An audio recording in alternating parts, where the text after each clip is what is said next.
도시의 불빛이 아득한 아래 낡은 공장지대에 버려진 창고 아는 바깥의 소음과 완벽히 차단된 채 고요했다.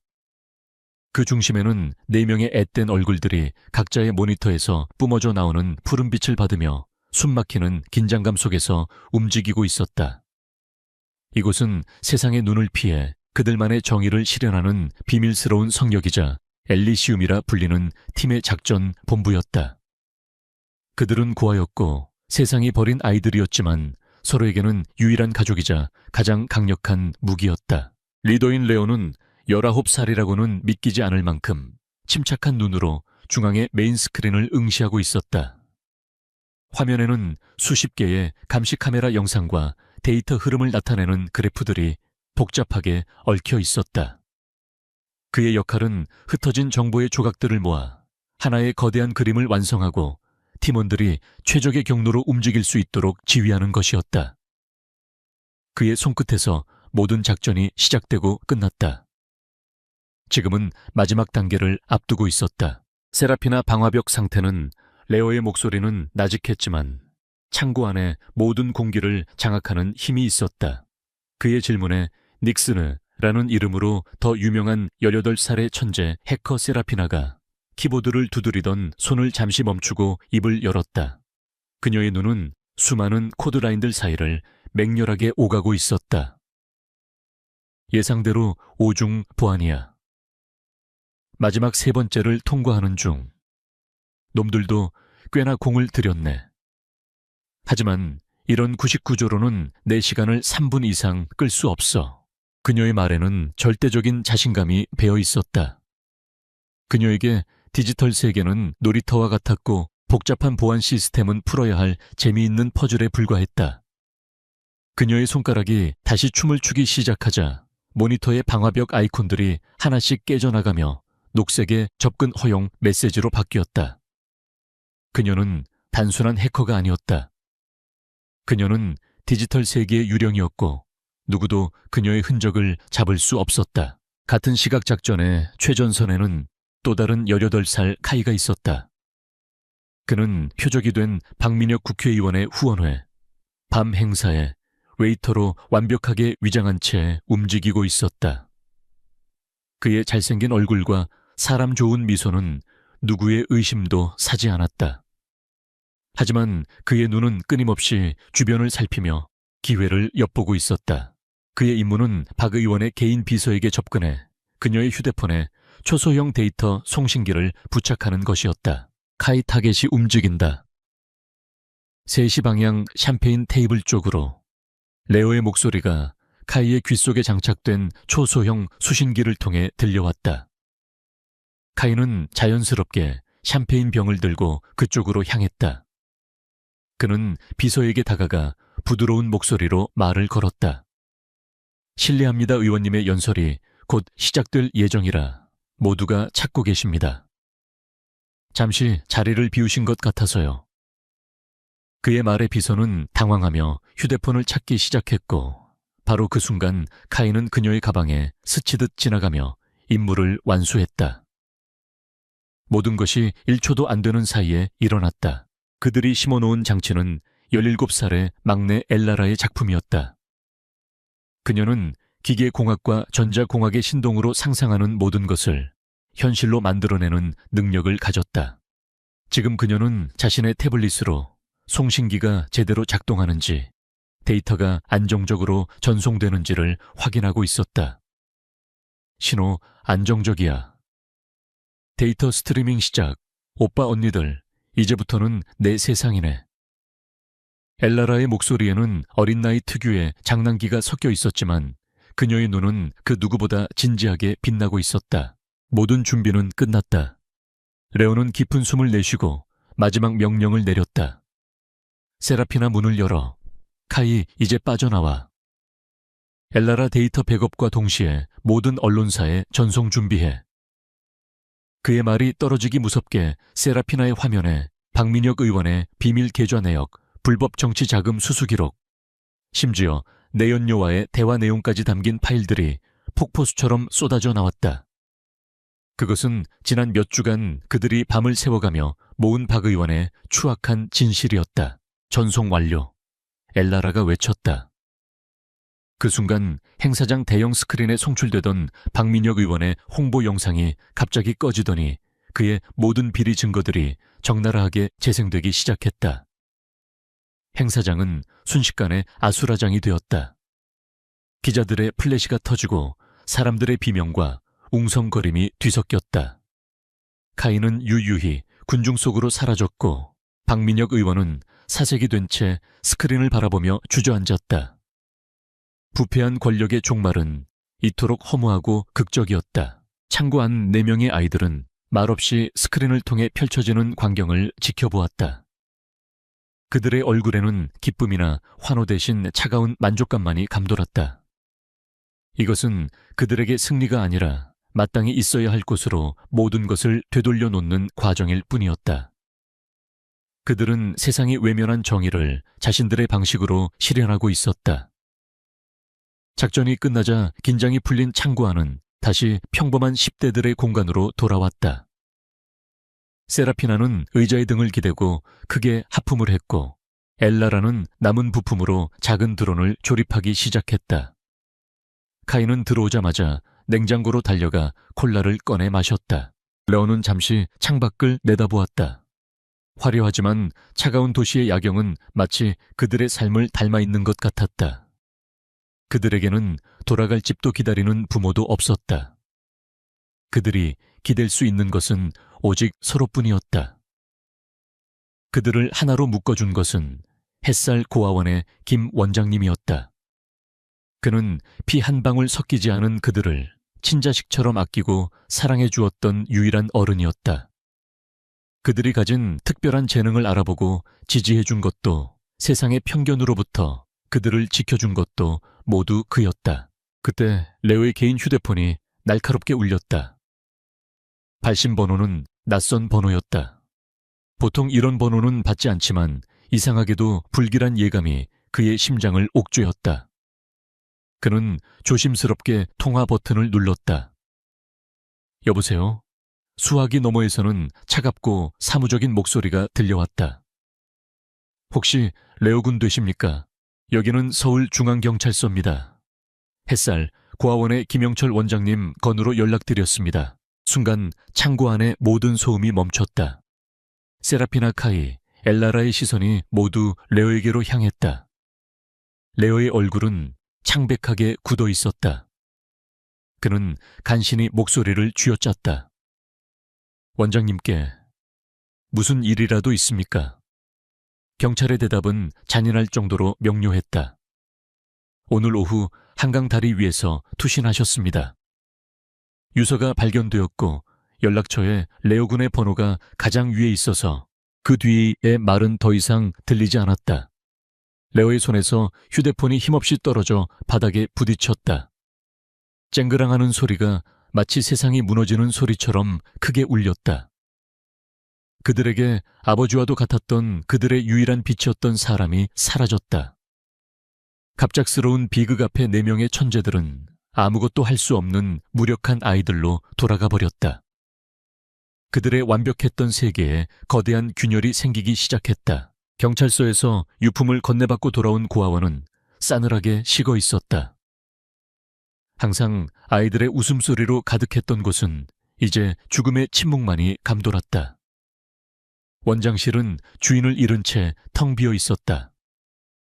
레오는 떨리는 손으로 김 원장의 책상 위에 놓인 낡은 봉투를 집어들었다. 그것이 경찰이 말한 유서였다. 그는 천천히 봉투를 열어 접힌 종이를 펼쳤다. 다른 아이들도 그의 곁으로 모여들어 숨을 죽인 채 편지를 들여다보았다. 사랑하는 나의 아이들에게 이 편지를 읽고 있을 때쯤이면 나는 이미 너희들 곁에 없겠구나. 미안하다. 끝까지 너희들의 곁을 지켜주지 못해서 정말 미안하다. 편지의 시작은 눈물 자국으로 얼룩져 있었다. 김 원장의 따뜻했지만 이제는 들을 수 없는 목소리가 귓가에 맴도는 듯했다. 그는 평생을 바쳐 아이들을 위해 헌신해 온 사람이었다. 그런 그가 스스로 목숨을 끊을 리가 없었다. 무언가 끔찍한 일이 있었음이 틀림없었다. 나는 평생을 정직하게 살려고 노력했다. 하지만 세상은 그런 나를 비웃더구나. 최근 몇 달간 제네시스 코퍼레이션이라는 거대한 기업이 우리 고아원 부지를 노리고 접근해왔다. 나는 당연히 거절했지. 이곳은 너희들의 추억이 깃든 집이니까. 하지만 그들은 멈추지 않았다. 그들은 보이지 않는 손으로 내 모든 것을 옥죄어 왔다. 갑작스러운 세무조사 후원자들의 갑작스러운 후원 중단, 그리고 언론에서는 내가 아이들의 후원금을 횡령했다는 악의적인 기사들이 쏟아져 나왔다. 편지를 읽어 내려가던 레오의 주먹이 하얗게 변했다. 카이의 얼굴에서는 평소의 장난기라고는 찾아볼 수 없었고 분노로 이가 갈리는 소리가 들렸다. 엘라라는 이미 소리 없이 눈물을 흘리고 있었고 세라피나는 차가운 표정으로 입술을 깨물고 있었다. 김호의 원장은 그들이 아는 그 누구보다 청렴한 사람이었다. 그런 그에게 횡령이라니 말도 안 되는 누명이었다. 하지만 그들은 알고 있었다. 거대한 권력 앞에서는 진실 따위는 쉽게 짓밟힐 수 있다는 것을. 나는 싸우려고 했다. 진실을 밝히려고 발버둥 쳤지. 하지만 상대는 인간이 아니었다. 그들의 프로메테스라는 시스템은 나의 모든 것을 예측하고 한 발 앞서 움직였다. 내가 해명 자료를 준비하면 그들은 더 교묘한 거짓 증거를 만들어냈다. 내가 도움을 청하려던 사람들은 이미 그들에게 매수되거나 협박당한 후였다. 마치 거대한 거미줄에 걸린 벌레처럼 움직이면 움직일수록 더 깊게 얽매일 뿐이었다. 나는 이길 수 없었다. 프로메테스. 그 단어가 나타나는 순간 세라피나의 눈이 번쩍였다. 그것은 단순한 시스템의 이름이 아니었다.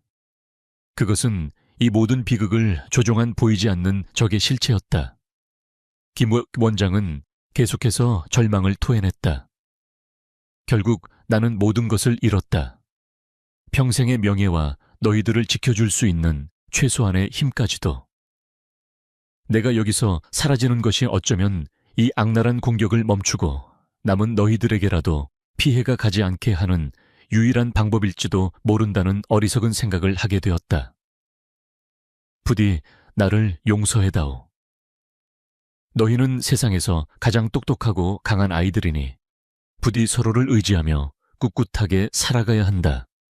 사랑한다, 나의 아이들아. 편지는 거기서 끝났다. 원장실 안에는 내 아이들의 거친 숨소리와 엘라라의 흐느낌만이 가득했다.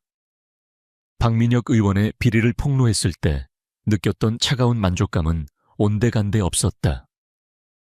대신 그 자리를 채운 것은 심장을 도려내는 듯한 고통과 모든 것을 불태워버릴 듯한 뜨거운 분노였다. 그들의 아버지를 죽음으로 내몬 것은 제네시스 코퍼레이션과 프로메테스 시스템이었다. 그들은 정의를 구현하는 자신들의 능력을 자만했지만 정작 가장 소중한 사람은 지키지 못했다. 런은 조용히 유서를 접어 가슴 주머니에 넣었다. 그리고는 천천히 몸을 돌려 동생들을 바라보았다. 그의 눈에는 더 이상 슬픔이 보이지 않았다. 그 자리에는 강철처럼 차갑고 단단한 결의가 서려 있었다. 그는 다른 아이들의 눈에서도 같은 불꽃을 보았다. 그들은 더 이상 말이 필요 없었다. 그들의 슬픔은 분노가 되었고 분노는 이제 명확한 목표를 향한 복수심으로 변했다. 우리의 다음 타겟이 정해졌어. 러가 입을 열었다. 그의 목소리는 얼음장처럼 차가웠다. 세라피나 카이 엘라라는 아무 말 없이 고개를 끄덕였다. 그들의 눈빛은 약속이라도 한 듯 하나의 목표를 향하고 있었다.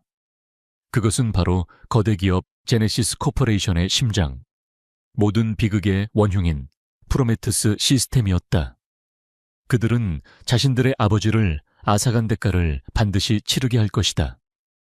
한때 세상을 바꾸려 했던 4명의 천재 아이들은 이제 한 남자를 위한, 그리고 그들 자신을 위한 복수를 위해 움직이기 시작했다.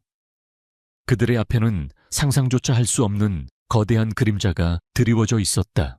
김 원장의 소박한 장례식이 끝나고 창고로 돌아온 뒤 엘리시움의 공기는 완전히 변해 있었다.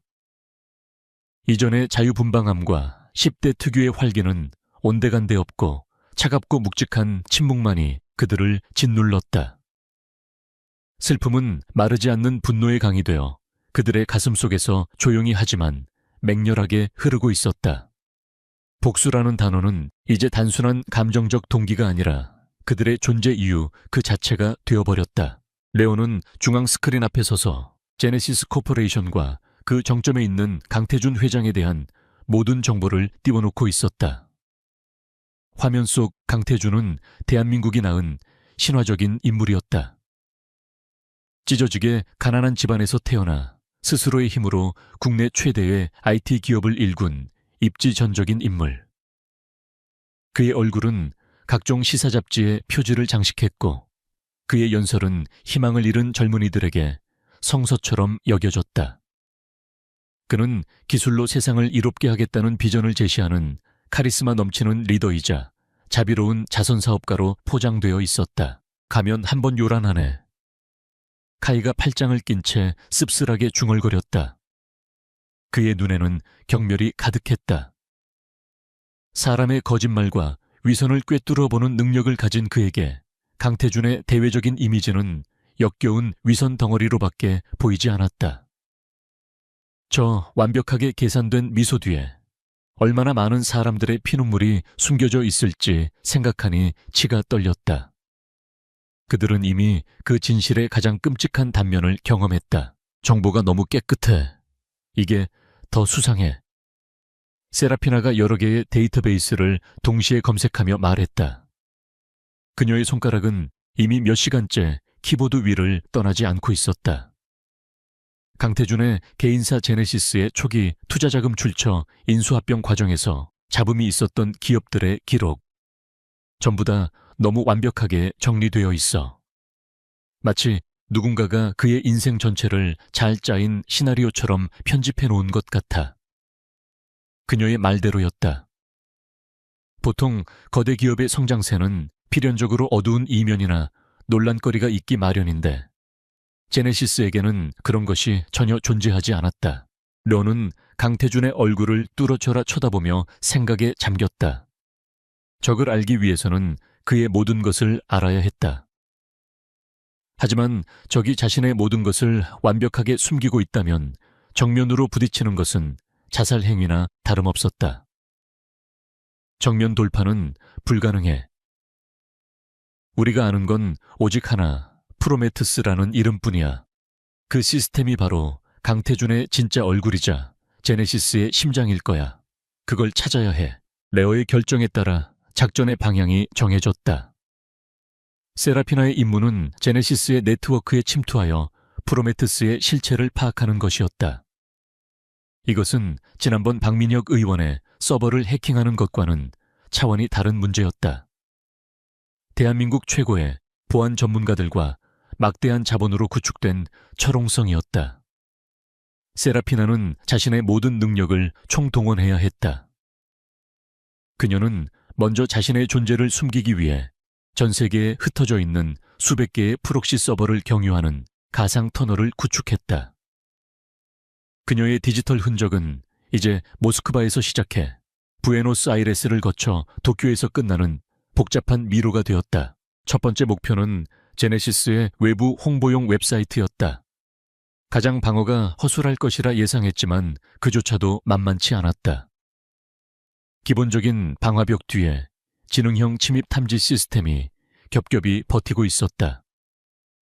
세라피나의 조심스러운 접근은 즉시 시스템에 감지되었고 그녀는 마치 숙련된 체스 기사처럼 몇 수 앞을 내다보며 시스템의 방어 로직을 우회해야 했다. 그녀는 코드를 짜는 것이 아니라 시스템과 대화를 나누고 있었다. 시스템의 약점을 속삭이고 허점을 파고들어 스스로 문을 열게 만들었다. 몇 시간의 끈질긴 사투 끝에 마침내 그녀는 첫 번째 문을 여는데 성공했다. 하지만 안으로 들어서자 그녀를 맞이한 것은 텅 빈 공간과도 같은 완벽한 질서였다. 모든 데이터는 암호화되어 있었고 접근 로그는 실시간으로 삭제되고 있었다. 그녀가 찾던 비밀 장부나 은밀한 이메일 같은 것은 애초에 존재하지 않는 것 같았다. 마치 최고급 호텔의 로비처럼 화려하지만 사적인 공간은 단 한 뼘도 허용하지 않는 철저한 통제의 공간이었다. 이건 정상이 아니야. 기업 네트워크가 이렇게 깨끗할 수는 없어. 세라피나가 혼잣말을 했다. 좌절감이 밀려왔지만 그녀는 포기하지 않았다. 무언가 잘못되었다는 감각이 그녀의 신경을 곤두세웠다. 그녀는 전략을 바꾸기로 했다. 저장된 데이터를 찾는 대신 데이터의 흐름을 추적하기 시작했다. 그녀는 네트워크 트래픽을 분석하는 스니핑 툴을 몰래 설치하고 보이지 않는 정보의 강물이 어디로 흘러가고 어디서부터 시작되는지를 관찰했다. 바로 그때 그녀는 이상한 점을 발견했다. 제네시스 내부의 모든 데이터 인사 정보부터 재무보고서, 연구개발 자료, 심지어 임원들의 회의록까지 그 모든 정보가 최종적으로 단 하나의 노드로 흡수되고 있었다. 그리고 모든 결정과 명령이 바로 그 노드로부터 시작되어 각 부서로 전달되고 있었다. 그 노드는 일반적인 서버나 데이터베이스가 아니었다. 그것은 이름도 물리적 위치 정보도 없는 거대한 블랙홀과 같았다. 네트워크 지도상에서 그것은 모든 것을 빨아들이는 디지털 특이점처럼 보였다. 세라피나는 조심스럽게 그 미지의 노드에 접근했다. 그녀가 더 깊이 파고들자 마침내 희미한 코드네임 하나가 모습을 드러냈다. 프로미테우스, 고대 그리스 문자로 새겨진 그 이름. 프로메테스, 김바 원장의 유서에 적혀있던 바로 그 이름이었다. 심장이 거세게 뛰기 시작했다. 그녀는 마침내 적의 심장을 찾아낸 것이다. 프로메테스는 단순한 정보 시스템이 아니었다. 그것은 제네시스라는 거대 유기체의 뇌이자 중추 신경계였다. 한편 서울의 스카이라인이 한눈에 내려다 보이는 제네시스 타워, 최상층 강태준 회장은 거대한 통유리창 앞에 서서 도시의 야경을 내려다보고 있었다. 수많은 불빛들이 마치 그의 발 아래에서 반짝이는 보석들처럼 보였다. 그는 이 도시의 왕이었고 곧 세상의 왕이 될 남자였다. 그의 등 뒤로 비서가 다가와 정중하게 보고했다. 회장님, 유럽지사에서 보고서가 올라왔습니다. 경쟁사인 티탄 인더스트리의 주가가 프로메테스의 예측대로 15% 급락했습니다. 지금이 인수적기라고 합니다. 강태준은 돌아보지도 않은 채 나직하게 물었다. 햇살 고아원 부직원은 어떻게 처리되었나? 비서는 잠시 머뭇거리다 대답했다. 원장 김영철이 자살하여 문제는 깨끗하게 해결되었습니다. 곧 부지 매입 절차가 시작될 것입니다. 강태준은 그저 고개를 한번 끄덕일 뿐이었다. 그의 얼굴에는 어떤 감정도 드러나지 않았다. 김영철이라는 이름은 그의 기억에 남아있지도 않았다. 그에게 있어 걸림돌이 되는 인간들은 프로메테스가 처리해야 할 데이터 포인트에 불과했다. 그의 관심은 오직 더 큰 성공과 더 완벽한 통제에만 있었다. 그는 자신의 책상에 있는 거대한 터치 스크린으로 다가갔다. 그가 화면에 손을 대자 복잡한 데이터 시각화 인터페이스가 나타났다. 그것이 바로 프로메테스와 소통하는 유일한 창구였다. 그는 화면에 질문을 입력했다. 다음 분기 글로벌 경제의 가장 큰 위협 요인은 몇 초의 정적 후 프로메테스는 수십억 개의 데이터를 분석하여 가장 가능성 높은 시나리오와 대응 전략을 수백 페이지의 보고서 형태로 띄웠다. 강태준은 만족스러운 미소를 지었다. 이것이 바로 그의 힘의 원천이었다. 인간의 불완전한 직관이 아닌 완벽한 데이터에 기반한 신의 예측. 다시 창고 안 세라피나는 프로메테스의 외곽을 탐사하며 그 능력, 능력의 편린들을 목격하고 있었다. 그녀는 프로메테스가 전 세계의 주식시장 데이터와 원자재 가격, 소셜미디어의 여론 동향, 심지어 특정 지역의 기상 정보까지 실시간으로 수집하여 분석하는 것을 보았다. 그리고 그 분석을 바탕으로 미래를 예측하는 시뮬레이션을 끊임없이 돌리고 있었다. 그것은 마치 살아있는 생물처럼 정보를 먹고 예측을 뱉어냈다. 김 원장이 왜 이길 수 없었는지 이제야 알 것 같았다. 인간은 절대로 신을 이길 수 없기 때문이었다. 찾았어, 이 괴물을. 세라피나가 떨리는 목소리로 말했다. 그녀의 말에 레오와 카이엘라라가 그녀의 모니터 주위로 모여들었다. 화면에는 프로메테스의 거대한 데이터 흐름도가 펼쳐져 있었다. 그것은 마치 복잡하게 얽힌 우주의 성운처럼 보였다. 그들은 자신들이 싸워야 할 상대가 단순한 부패한 기업가가 아니라는 사실을 깨달았다. 그들의 적은 미래를 예측하고 여론을 조작하며 사람의 운명마저 마음대로 주무르는 디지털 신이었다. 레오는 프로메테스라는 단어를 뚫어지게 바라보았다. 그의 가슴 속에서 타오르던 분노는 이제 차가운 전율로 바뀌어 있었다. 이것은 단순한 복수극이 아니었다. 만약 저 괴물을 막지 못한다면 제2, 제3의 김 원장이 계속해서 나타날 것이고 세상은 강태준이라는 한 남자의 소나귀에서 완벽하게 통제될 것이다. 그들의 임무는 이제 개인적인 복수를 넘어 인류의 자유를 위한 싸움이 되어버렸다. 이 시스템을 파괴해야 해. 레오가 결심에 찬 목소리로 말했다. 그의 목소리에는 조금의 흔들림도 없었다. 엘라라가 걱정스러운 얼굴로 물었다. 하지만 오빠, 어떻게 이건 우리가 상대해온 것들과는 차원이 달라. 그녀의 말대로였다. 이것은 외부에서 해킹으로 무너뜨릴 수 있는 그런 종류의 시스템이 아니었다. 심장에 직접 비수를 꽂기 전에는 절대 죽지 않는 불사의 괴물과 같았다. 레오는 잠시 침묵하다가 결연한 눈빛으로 모두를 돌아보며 말했다. 외부에서 안 된다면 안으로 직접 들어가는 수밖에 없어. 그의 말에 모두가 숨을 삼켰다. 그것은 호랑이 굴로 직접 들어가는 것과 같은 무모하고 위험한 계획이었다. 하지만 그들에게는 다른 선택지가 없었다. 그들은 이제 막 인류 역사상 가장 강력하고 위험한 시스템을 상대로 선전포고를 한 것이다. 창고 안의 4명의 아이들은 그 거대한 그림자 앞에서 한 걸음도 물러서지 않았다. 그들의 전쟁은 이제 막 시작되었을 뿐이었다. 프로메테스라는 거대한 적의 실체를 확인한 엘리시움의 은신처는 이제 전쟁 준비에 들어간 요새와도 같았다. 레오는 더 이상 단순한 정보 수집만으로는 부족하다고 판단했다. 적의 뇌를 파괴하기 위해서는 먼저 그 뇌의 구조를 알아야만 했다. 그것은 즉 프로메테스의 설계도, 그 핵심 아키텍처를 손에 넣어야 한다는 의미였다. 그러기 위해서는 단 하나의 방법밖에 없었다. 적의 심장부로 직접 들어가는 것. 제네시스 타워 본사는 불가능해. 거긴 강태준의 왕국이야. 프로메테스가 직접 통제하는 최첨단 보안 시스템으로 뒤덮여 있을 거야. 레오는 서울 외곽 지역의 위성 지도를 가리키며 말했다. 그의 손끝이 멈춘 곳은 눈에 띄지 않는 평범한 회색 건물이었다. 하지만 여기 G7 데이터 센터는 달라. 본사의 데이터를 백업하고 미러링하는 보조 시설이지. 방어 수준은 여전히 최고 등급이겠지만 본사만큼 예민하게 관리되지는 않을 가능성이 커. 우리의 목표는 여기야. 그의 계획은 대담했지만 논리적이었다.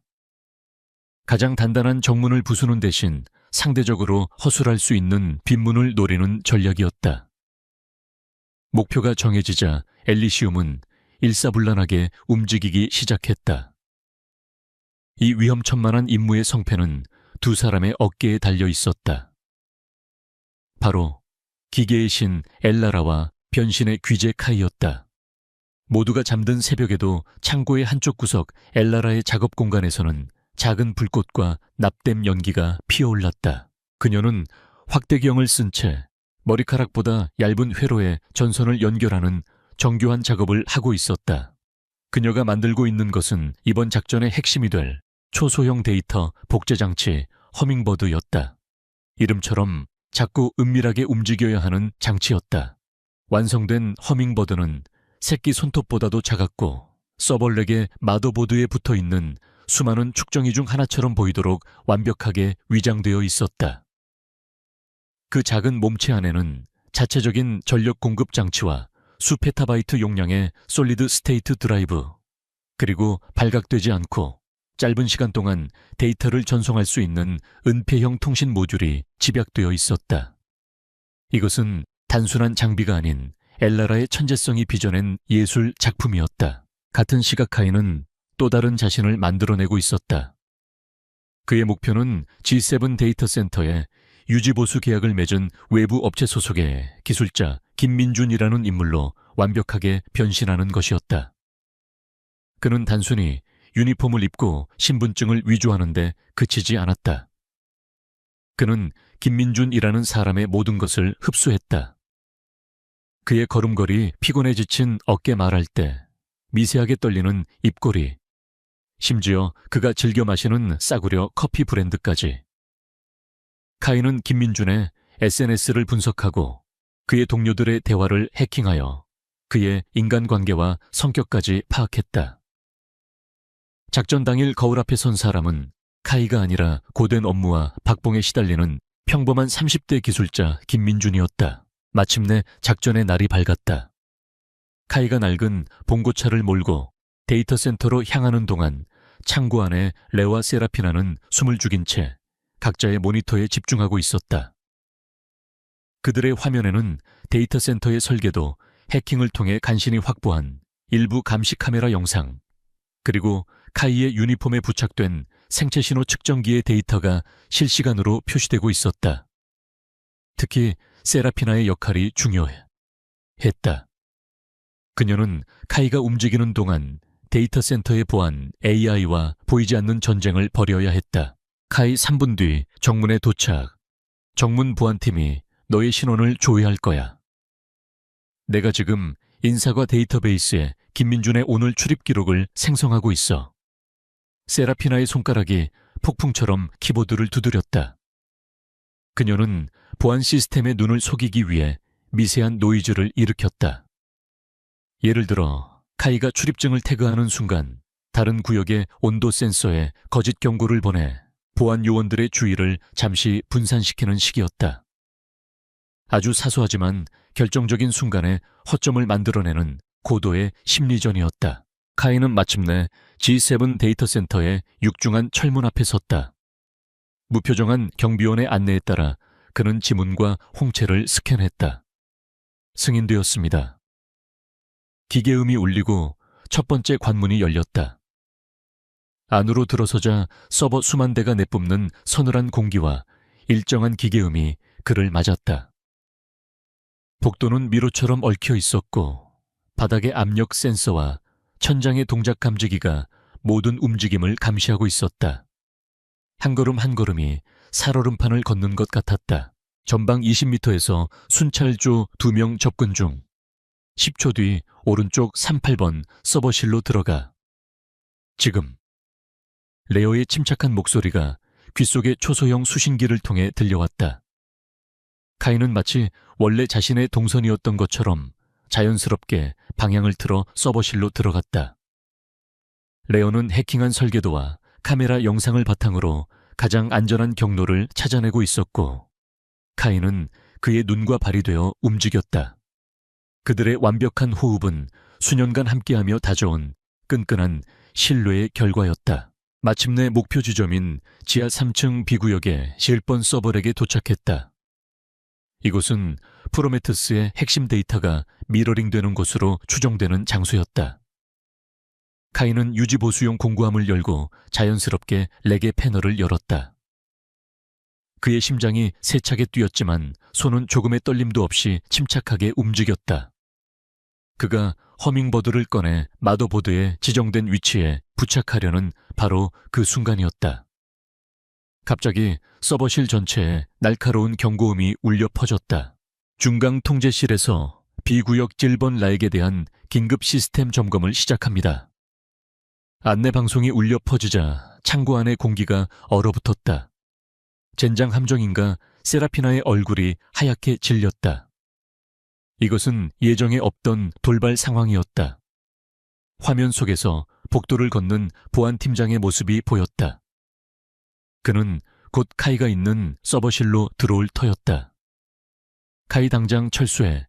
임무 중단 러가 다급하게 외쳤다. 하지만 이미 늦었다. 지금 움직이면 더 큰 의심을 살 뿐이었다. 레어의 명령이 채 끝나기도 전에 카이는 스스로 판단하고 움직였다. 그는 허밍버드를 재빨리 손안에 숨기고는 마치 발을 헛디딘 것처럼 과장되게 넘어지며 공구함의 내용물을 바닥에 쏟았다. 요란한 소리와 함께 각종 공구들이 바닥에 흩어졌다. 때마침 서버실 문이 열리고 보안팀장이 굳은 얼굴로 들어섰다. 그는 바닥에 주저앉아 허둥지둥 공구를 줍고 있는 카이를 의심스러운 눈으로 쳐다보았다. 여기서 뭘 하고 있는 거지? 자네 소속이 어디야? 보안팀장의 목소리는 날카로웠다. 절체절명의 순간 카이는 당황한 신입 기술자의 얼굴을 완벽하게 연기했다. 그는 어쩔 줄 몰라 하며 더듬더듬 대답했다. 아, 죄송합니다. 진단 장비가 자꾸 오류를 일으켜서 잠시 살펴보던 중이었습니다. 젠장 회사에서 이런 낡은 장비나 준위일이 제대로 될 리가 없죠. 팀장님도 아시지 않습니까? 예산은 맨날 깎이는데 일은 2배로 늘어나고. 그는 능청스럽게 불평을 늘어놓으며 보안팀장과 자신을 을이라는 동질감으로 묶어버렸다. 그의 하소연에 보안팀장의 표정이 미세하게 누그러졌다. 그 역시 평소 본사의 과도한 업무 지시에 불만이 많았던 것이다. 카이는 그 틈을 놓치지 않고 말을 이었다. 괜히 팀장님 점검하시는데 방해만 된 것 같아 죄송합니다. 전 이쪽은 다 봤으니 이만 다른 곳으로 가보겠습니다. 그는 보안팀장의 동정심을 자극하는 동시에 자신이 이곳에 더 이상 볼 일이 없다는 것을 자연스럽게 어필했다. 그의 완벽한 연기에 보안팀장은 완전히 속아 넘어갔다. 알았네. 장비 탓하지 말고 다음부터는 조심하게. 보안팀장은 혀를 차며 말하고는 카이가 작업하던 서버렉은 제대로 확인하지도 않은 채 점검표에 사인을 하고는 다른 곳으로 가버렸다. 위기가 지나가자 창고 안에서는 참았던 숨을 토해내는 소리가 터져 나왔다. 카이는 보안팀장이 완전히 사라진 것을 확인한 뒤 아무도 없는 틈을 타단 3초 만에 허밍버드를 정확한 위치에 부착했다. 모든 임무가 끝났다. 그는 흩어진 공구를 정리하고는 아무 일도 없었다는 듯 유유히 데이터 센터를 빠져나왔다. 창고로 돌아온 카이를 모두가 말없이 끌어안았다. 그 어떤 말도 필요 없는 순간이었다. 잠시 후 엘라라의 태블릿 화면에 작은 신호가 잡히기 시작했다. 허밍버드가 작동을 시작한 것이다. 암호화된 데이터 패킷들이 조금씩 아주 은밀하게 그들의 서버로 전송되기 시작했다. 그것은 거대한 빙산의 일각에 불과했지만 분명한 승리의 증거였다. 그들은 프로메테스라는 거대한 성벽에 첫 번째 균열을 내는데 성공한 것이다. 하지만 그들의 얼굴에는 기쁨보다 비장함이 감돌았다. 그들은 방금 거인의 코털을 건드린 것이나 다름없었다. 제네시스가 이 침입의 흔적을 발견하는 것은 시간 문제였다. 이제부터는 시간과의 싸움이었다. 그들은 전송받은 암호화된 데이터를 분석하여 프로메테스의 약점을 찾아내야만 했다. 그들 앞에는 이제 해독 불가능해 보이는 디지털 산맥이 놓여 있었다. 그들은 그 산을 넘어야만 했다. 그 산 너머에 기다리고 있는 것이 무엇이든 간에 허밍버드가 보내온 데이터는 축복인 동시에 저주였다. 엘리시움의 은신처는 이제 쉴 새 없이 돌아가는 서버의 소음과 열기로 가득 찼다. 세라피나는 꼬박 이틀 밤낮을 뜬 눈으로 모니터 앞을 지켰다. 그녀의 책상 위에는 텅 빈 에너지 드링크 캔들이 산처럼 쌓여갔고 붉게 충혈된 눈은 오직 화면 속을 흐르는 암호화된 데이터의 강물만을 쫓고 있었다. 그것은 단순한 암호가 아니었다. 스스로를 방어하고 변형하는 살아있는 유기체와 같았다. 이건 미쳤어. 양자 암호화와 다중 동형 암호를 섞어놨어. 내가 하나의 열쇠를 만들면 자물쇠가 스스로 형태를 바꿔버려. 세라피나가 신경질적으로 머리를 헝클어뜨리며 말했다.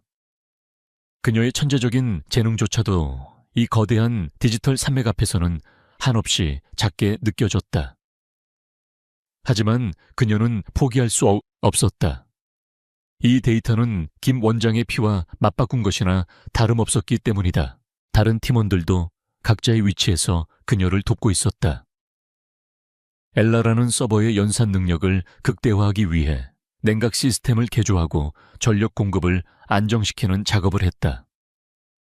레오는 간간히 해독되어 나오는 의미 없는 데이터 조각들 속에서 반복되는 패턴이나 구조적 특이점을 찾기 위해 눈을 떼지 않았다. 카이는 그들의 물리적 안전을 확보하고 지쳐가는 팀원들을 위해 음식을 구해오고 망을 보는 역할을 맡았다. 그들은 하나의 목표를 위해 4개의 몸이 하나처럼 움직이는 완벽한 유기체였다. 꼬박 72시간이 흘렀을 때 마침내 변화가 일어났다. 세라피나가 마침내 암호화 알고리즘의 핵심적인 패턴 하나를 역으로 추적하는 데 성공한 것이다. 그것은 마치 수천 개의 가짜 열쇠 구멍 중에서 진짜를 찾아낸 것과 같은 순간이었다.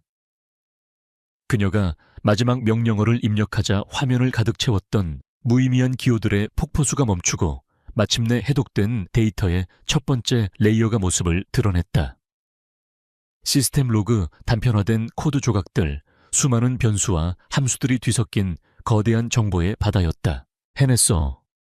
첫 번째 문을 열었어. 세라피나의 외침에 모두가 그녀의 모니터로 달려왔다. 하지만 기쁨은 잠시였다. 그들의 눈앞에 펼쳐진 것은 이해할 수 없는 정보의 혼돈 그 자체였다. 마치 거대한 도서관의 모든 책을 갈기갈기 찢어 한 곳에 쏟아부은 것 같았다. 레오는 즉시 정보들을 분류하고 재구성하는 작업에 착수했다. 그들의 목표는 단 하나 프로메테스의 심장, 그 핵심 커널의 구조를 파악하는 것이었다. 세라피나는 멈추지 않고 더 깊은 곳으로 파고들었다. 시스템의 가장 근원적인 영역, 운영체제의 뇌에 해당하는 커널 부분에 접근하기 시작했다. 그곳은 프로메테스를 구성하는 대부분의 코드와는 완전히 다른 무언가가 숨겨져 있는 곳이었다. 프로메테스의 코드는 극도의 효율성과 잔혹할 정도의 합리성만을 추구하는 마치 군사 매뉴얼처럼 차갑고 기계적인 언어로 쓰여 있었다. 그런데 커널의 가장 깊은 곳, 그 핵심부에는 전혀 다른 스타일의 코드가 존재했다. 그것은 오래되었지만 비교할 수 없을 정도로 우아하고 정교했다. 마치 잘 쓴 한 편의 시처럼 그 코드에는 개발자의 철학이 담겨 있는 듯했다. 수많은 변수와 함수들이 완벽한 조화와 균형을 이루며 아름다운 구조를 만들어내고 있었다. 그것은 효율성을 넘어선 예술의 경지에 가까웠다. 마치 현대식 군사기지의 심장부에서 셰익스피어의 친필 희곡을 발견한 것과 같은 충격이었다. 이 코드에는 개발자의 서명은 없었지만 마치 지문처럼 독특하고 반복적인 패턴이 남아 있었다. 세라피나는 그것을 유령의 서명, 고스트 시그네처이라 이름 붙였다. 더욱 놀라운 것은 이 유령 코드가 담고 있는 내용이었다. 그것은 대부분 윤리적 제약이나 시스템의 폭주를 막기 위한 안전장치에 관한 것들이었다. 예를 들어 시스템이 인간에게 직접적인 해를 가하는 결정을 내리지 못하도록 막는 제약 조건이나 데이터 분석 시 개인의 사생활을 침해하지 않도록 하는 필터링 기능 같은 것들이었다.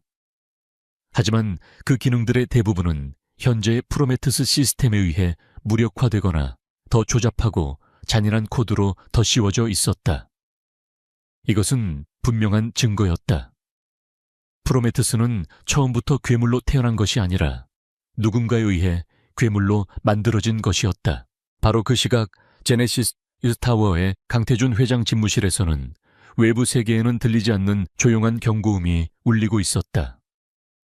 프로메테스가 마침내 G7 데이터 센터의 미세한 데이터 불일치를 감지해낸 것이다. 무엇을 도난당했는지는 알 수 없었지만 자신의 완벽한 몸에 바늘구멍만 한 상처가 생겼다는 사실을 인지했다. 화면에 떠오른 보고서를 본 강태준의 얼굴은 분노로 차갑게 굳어졌다. 그의 분노는 소리를 지르거나 물건을 부수는 종류의 것이 아니었다. 모든 것을 얼려버릴 듯한 극조원의 침묵이었다. 그에게 이것은 단순한 범죄가 아니라 자신의 창조물에 대한 신성모독이자 용납할 수 없는 모욕이었다. 강태준은 경찰에 신고하지 않았다. 자신의 요새가 뚫렸다는 것을 인정하는 꼴이 될 터였다. 대신 그는 자신만의 사냥개들을 풀었다. 그는 막대한 자금으로 고용한 법이나 윤리 따위는 신경 쓰지 않는 잔혹한 기업 소속의 사이버 용병들에게 명령을 내렸다. 그리고 더 중요하게는 프로메테스에게 새로운 지령을 부여했다. 침입자를 찾아내서 제거하라.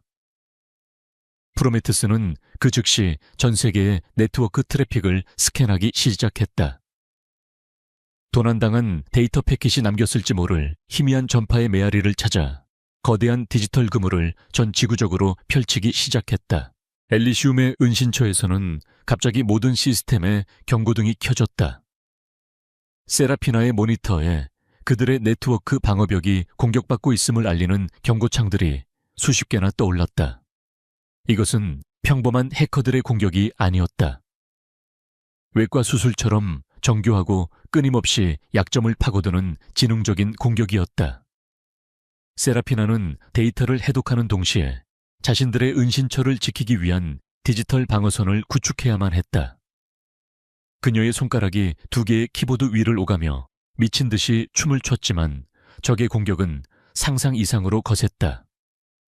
사냥꾼들이 점점 더 가까이 다가오고 있었다. 레어놈들이 우리의 우회 경로를 역추적하고 있어. 우리가 사용했던 프록시 서버들이 하나씩 파괴되고 있어. 세라피나가 다급하게 외쳤다. 적들은 그들의 도주로를 하나씩 지워가며 포위망을 좁혀오고 있었다. 이대로 가다가는 그들의 위치가 발각되는 것은 시간 문제였다. 레오는 침착하게 상황을 분석했다. 카이 엘라라, 지금 당장 비상 철수 준비해. 모든 장비를 파괴할 수 있도록 준비하고 비상 탈출로를 확보해. 창고하는 순식간에 전쟁터와 같은 긴장감에 휩싸였다. 카이와 엘라라는 중요한 장비와 데이터를 챙기는 동시에 만일의 경우 모든 것을 흔적도 없이 파괴하기 위한 소각장치를 준비했다. 하지만 세라피나는 물러설 수 없었다. 그녀는 지금 막 프로메테스의 가장 중요한 비밀, 그 기원에 대한 단서를 발견한 참이었다. 이 유령 코드만 분석할 수 있다면 어쩌면 이 괴물을 멈출 수 있는 방법을 찾을 수 있을지도 몰랐다. 챕터의 마지막은 발견의 희망과 임박한 위험의 그림자가 교차하며 끝을 맺는다. 그들은 프로메테스의 창조자로 이어질 수 있는 첫 번째 실마리 유령의 서명을 손에 넣었다. 하지만 바로 그 순간 강태준의 무자비한 방역이 그들의 숨통을 조여오고 있었다. 그들은 더 이상 사냥꾼이 아니었다. 완벽한 포식자에게 쫓기는 사냥감이 되어버렸다. 벽이 점점 더 가까워지고 있었다. 세라피나는 우아한 유령 코드를 한 번, 그리고 자신들의 방화벽을 맹렬하게 두드리는 잔혹한 공격 코드를 한 번 번갈아 보았다. 그녀는 자신들이 목숨을 걸고 지켜야 할 비밀을 찾아냈다는 것을, 그리고 그 비밀을 사용해볼 시간조차 없이 죽을 수도 있다는 것을 깨달았다. 5분 안에 놈들이 여기까지 들이닥칠 거야. 세라피나의 절박한 외침이 창고 안의 공기를 찢었다. 그녀의 스크린에는 수십 개의 붉은 경고 아이콘이 섬광처럼 깜빡이며 프로메테스의 추적이 코앞까지 다가왔음을 알리고 있었다. 포위망은 이미 완성되었고 그들이 수년간 쌓아 올린 디지털 방어벽은 종잇장처럼 찢겨나가고 있었다. 더 이상 이곳은 안전한 성격이 아니었다. 생존을 위해 모든 것을 버리고 떠나야 하는 절망적인 순간이었다. 레오는 한치의 망설임도 없이 명령을 내렸다. 카이 엘라라 비상 프로토콜 실행, 세라피나 놈들의 눈을 멀게 할 시간을 최대한 벌어줘. 그의 목소리에는 위기 상황에서도 흔들리지 않는 강철 같은 의지가 담겨 있었다. 카이와 엘라라는 이미 훈련받은 대로 움직였다. 그들은 핵심 데이터가 담긴 소형 서버와 엘라라가 만든 장비들만 챙기고 나머지 컴퓨터와 기록들은 모두 파괴하기 시작했다. 이것은 그들의 흔적을 지우기 위한 필수적인 절차였다. 세라피나는 마지막 남은 힘을 쥐어짜 키보드에 손을 올렸다. 그녀는 적의 시스템에 데이터 폭탄을 심고 있었다. 자신들의 위치를 특정하려는 프로메테스의 연산 코어에 수백 테라바이트에 달하는 의미 없는 데이터를 한꺼번에 쏟아부어 과부하를 일으키는 자살 공격과도 같은 방법이었다. 3, 2, 1. 지금 그녀가 엔터키를 누르자 제네시스의 사이버 보안팀 모니터는 일순간 하얗게 변하며 마비 상태에 빠졌다. 아주 짧은 시간이었지만 탈출을 위한 황금 같은 시간이었다. 그 틈을 타 4명의 아이들은 창고 뒤편의 비밀 통로를 통해 어둠 속으로 몸을 던졌다. 그들이 완전히 빠져나간 직후 엘라라가 설치해둔 소이탄이 터지며 창고 내부는 순식간에 수천 도의 불길에 휩싸였다. 그들의 과거와 추억, 그리고 남겨진 모든 것이 맹렬한 불길 속에서 한 줌의 재로 변해갔다. 잠시 후 창고 주변으로 날카로운 타이어 마찰음과 함께 검은색 SUV 차량들이 도착했다. 차에서 내린 것은 경찰이 아닌 강태준의 사적인 군대, 그의 충실한 사냥개들이었다. 하지만 그들을 맞이한 것은 활활 타오르는 화염과 텅 빈 껍데기뿐이었다. 이제 집도 안전한 기지도 모두 잃어버린 그들은 도시의 하수구처럼 어둡고 축축한 지하철 폐역에 몸을 숨겼다.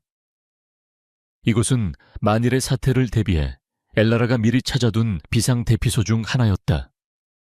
차가운 시멘트 바닥에 주저앉은 그들의 어깨 위로 패배의 무게가 무겁게 내려앉았다. 며칠 전까지만 해도 세상을 바꾸는 정의의 심판자라고 자부했지만 지금 그들은 모든 것을 잃고 쫓기는 신세가 된 무력한 아이들에 불과했다. 그때 카이가 해킹한 소형 라디오에서 충격적인 뉴스가 흘러나왔다.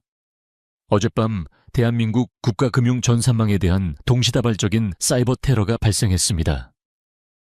경찰은 이번 사건의 유력한 용의자로 국제적으로 악명 높은 해커 닉스와 그가 이끄는 테러 조직을 지목하고 전국에 공개 수배령을 내렸습니다. 뉴스와 함께 화면에 나타난 것은 너무나도 익숙한 4명의 얼굴이었다.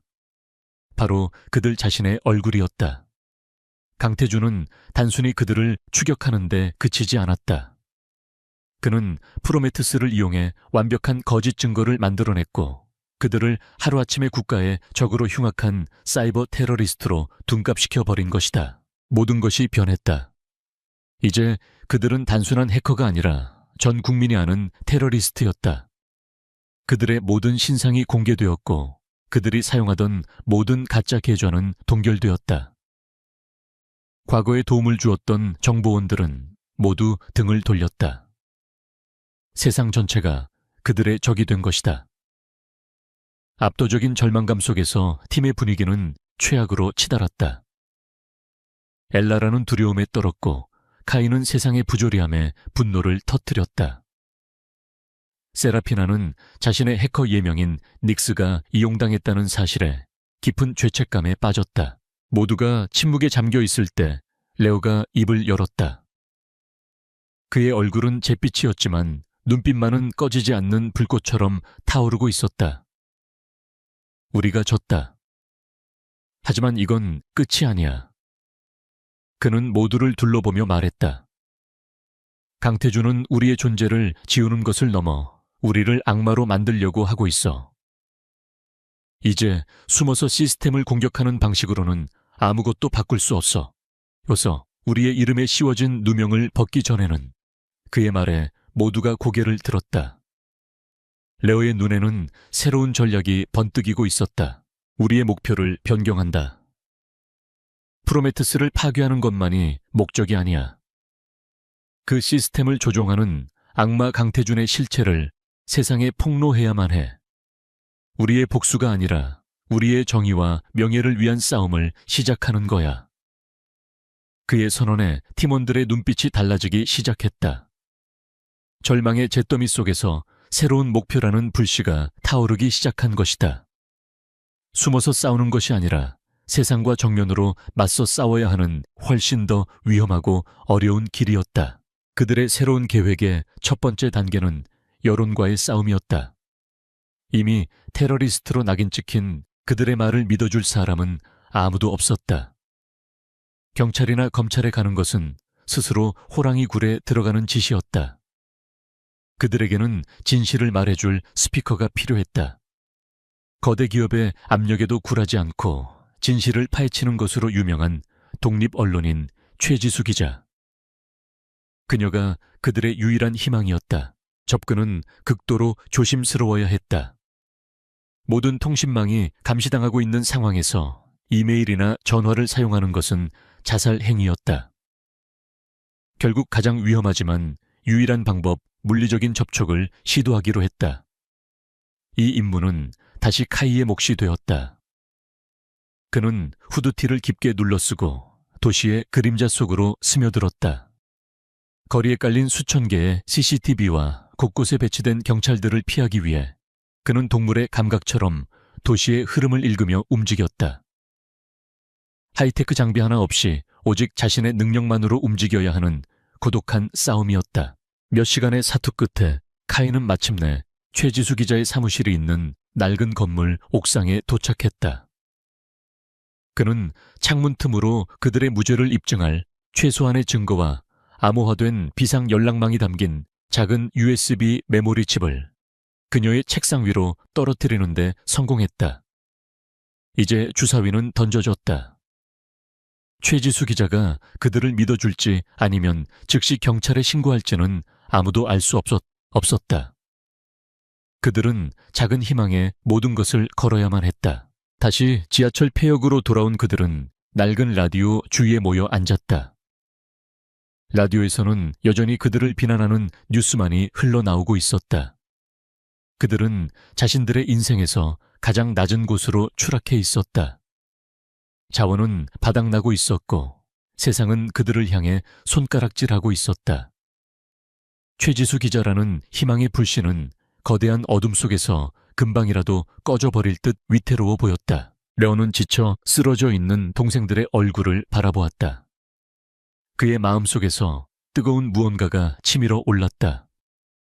그는 더 이상 도망치지 않기로 결심했다. 이제부터는 도망치는 게 아니야. 방역하는 거다.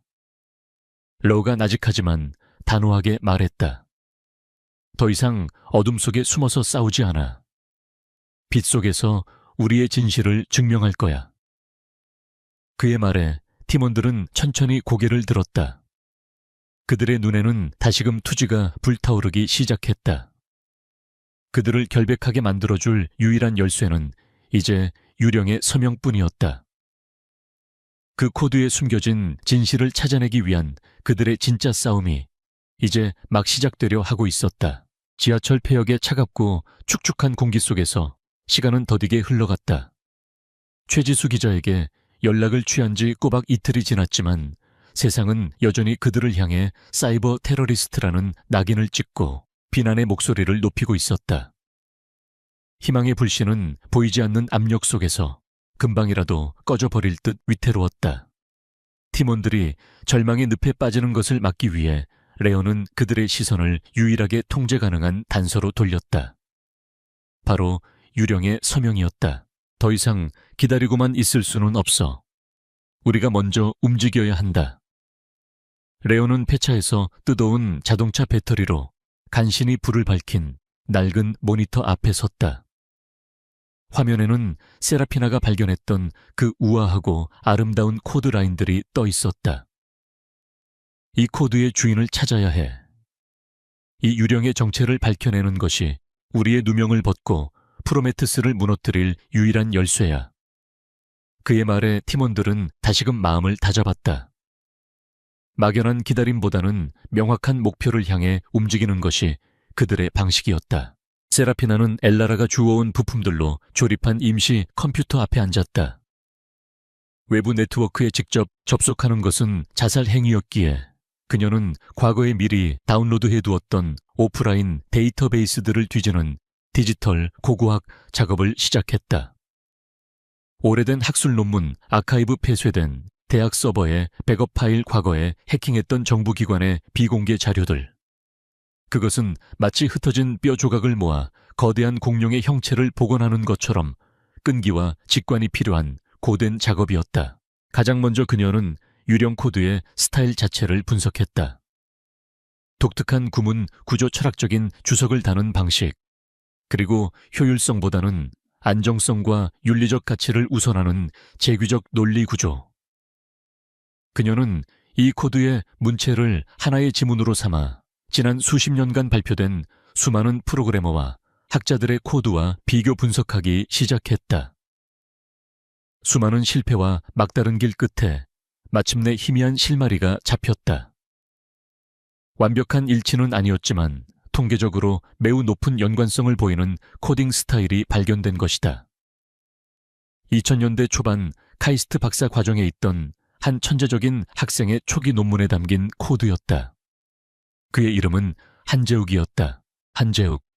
그 이름이 나타나는 순간 굳게 닫혀있던 문이 열리는 듯 했다. 팀은 즉시 그 이름에 대한 모든 것을 파헤치기 시작했다. 그들은 마침내 그의 박사학위 논문을 찾아냈다. 논문의 제목은 프로젝트 에피메트스 전 지구적 위험 완화를 위한 예측 휴리스틱 모델이었다. 논문이 묘사하는 AI 에피메트스는 지금의 프로메테스와는 완전히 다른 존재였다. 그것은 시장을 조작하고 경쟁자를 파멸시키는 무기가 아니라 자연재해나 경제붕괴, 전염병의 대유행을 예측하여 인류를 보호하기 위한 방패였다. 그 근본 철학부터가 달랐던 것이다. 미스터리는 더욱 깊어졌다. 기록에 따르면 한재욱 박사는 학계에 떠오르는 별이었다. 그는 카리스마 넘치는 사업 파트너였던 젊은 시절의 강태준과 함께 작은 기술 스타트업을 공동 창업했다. 세상을 바꿀 것 같았던 그들의 회사는 몇 년간 승승장구했다. 그러던 어느 날 비극이 닥쳤다. 공식적인 기록은 한재욱 박사와 그의 아내, 그리고 어린 4명의 자녀. 모두가 음주운전 차량에 의한 교통사고로 사망했다고 말하고 있었다. 회사의 유일한 생존자였던 강태준은 그 직후 프로젝트의 이름을 프로메테스로 바꾸고 거대 자본을 유치하여 지금의 제네시스 코퍼레이션을 설립했다. 모든 것이 너무나 깔끔하고 너무나 시기적절했다. 레오는 공식 기록을 믿을 수 없었다. 만약 한재욱 박사가 죽었다면 프로메테스 내부에 남아있는 유령 코드는 대체 무엇이란 말인가? 그것이 단순히 초기에 작성된 낡은 코드의 잔재일까? 그는 세라피나에게 무언가 더 깊은 곳에 숨겨진 것이 있을 거라고 다시 한번 찾아보라고 독려했다. 세라피나는 한재욱 박사의 이름으로 된 오래된 대학 서버 아카이브를 다시 샅샅이 뒤졌다. 그리고 마침내 취소된 프로젝트 폴더 안 낡은 이미지 파일의 메타데이터 속에 숨겨져 있는 강력하게 암호화된 디지털 기록 하나를 발견했다. 누군가가 찾아주기를 바라며 남겨놓은 작은 빵 조각과도 같은 단서였다. 암호를 해독하자 그 안에서 나타난 것은 한재욱 박사의 목소리가 담긴 개인적인 일지였다. 그는 자신의 동업자 강태준에 대한 불안감을 토로하고 있었다. 강태준이 에피메트스를 인류를 위한 방패가 아닌 통제와 이익을 위한 무기로 보았다는 사실에 깊은 고뇌를 느끼고 있었다. 그리고 그의 사고가 있기 바로 전날에 작성된 마지막 기록은 등골을 서늘하게 만들었다. 그는 강태준이 프로젝트를 강탈하려 하며 자신과 가족의 안전에 위협을 느끼고 있다고 적었다. 그는 또한 만일의 사태를 대비해 시스템의 가장 깊은 곳에 최후의 안전장치, 즉 열쇠를 심어두었으며 언젠가 올바른 의도를 가진 누군가가 그것을 찾아주기를 바란다고 썼다. 에피메테우스는 인류를 지배하기 위해서가 아니라 인류에게 봉사하기 위해 만들어졌다. 만약 당신이 이 글을 읽고 있다면 최악의 상황이 벌어진 것이다. 부디 프로메테스가 되어버린 나의 창조물을 멈춰주길 바란다. 일지는 그렇게 끝을 맺고 있었다. 지하철 폐역 안은 무거운 침묵에 잠겼다. 이제 모든 진실이 밝혀졌다. 그들은 단순히 무자비한 CEO에게 누명을 쓴 것이 아니었다. 그들은 수십 년 전부터 시작된 배신과 살인의 역사에 휘말린 것이었다. 그리고 시스템의 창조자인 한재욱 박사는 마치 무덤 속에서 그들에게 직접 말을 걸어오는 것 같았다. 기계 속의 유령은 이제 이름과 슬픈 사연을 가지게 되었다. 그들의 임무는 더 이상 자신들의 누명을 벗는 것만이 아니었다. 그것은 살해당한 한 천재의 마지막 유언을 받드는 일이 되었다. 한재욱이라는 이름은 이제 단순한 단서가 아니라 그들의 싸움에 강력한 도덕적 명분과 무게를 더해주었다. 레오는 한재욱이라는 이름을 바라보며 한 번도 만나본 적 없는 그 남자에게서 설명할 수 없는 기묘한 유대감을 느꼈다. 그들은 이제 이 비극적인 유산을 짊어지고 싸워야만 했다. 바로 그때 카이가 들고 있던 라디오에서 지지직거리는 소음과 함께 익숙한 목소리가 흘러나왔다. 최지수 기자였다. 그녀가 자신의 심야 탐사 보도 프로그램에서 사이버 테러 사건의 숨겨진 진실이라는 주제로 이야기를 시작하고 있었다. 그들이 던졌던 작은 돌멩이가 마침내 거대한 호수에 파문을 일으키기 시작한 것이다. 최지수 기자의 목소리는 칠흑 같은 어둠 속의 작은 불꽃과도 같았다. 그녀는 엘리시움을 직접적으로 옹호하지는 않았지만 날카로운 질문들을 통해 대중의 마음에 의심이라는 작은 파문을 일으켰다. 그녀는 경찰이 제시한 증거의 허점 사건 발생 시점과 제네시스 코퍼레이션의 수상한 움직임 등을 조목조목 짚으며 정부와 거대 기업이 발표하는 공식적인 서사 뒤에 숨겨진 진실이 있을 수 있다는 가능성을 제기했다. 그녀의 방송은 그들의 누명을 벗겨주지는 못했지만 숨 쉴 틈조차 없이 조여오던 포위망에 아주 작은 균열을 만들어주었다. 최지수 기자가 위험해질 거야. 레오가 방송이 끝난 라디오를 바라보며 나직하게 말했다. 그의 예측은 정확했다.